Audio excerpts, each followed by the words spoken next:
Hi guys, in today's video I will show you exactly how to find the SWIFT code of the Axis Bank India. For that, first of all, you need to come here on the official website of the Axis Bank, which is axis.bank.in. Once you are here, you just have to simply just look for this search bar, and here in the search bar you need to simply type SWIFT code. Now once you are able to find any of the articles which is relating to the SWIFT code, you will have to simply click on that. After doing so, you will find your SWIFT code relating to the Axis Bank.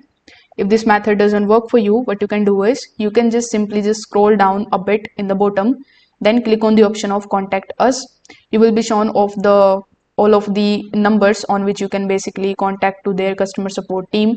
So you can select any of the numbers and you can just try to contact them on the given numbers.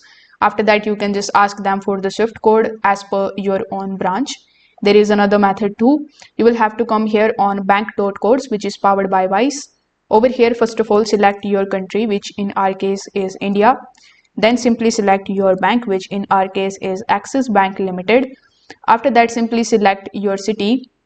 Based on your city, it is going to show you the SWIFT code of that particular city. Now you can use it to make the international transactions. If this video helped you out, make sure that you like this video and subscribe to the channel. Thanks for watching.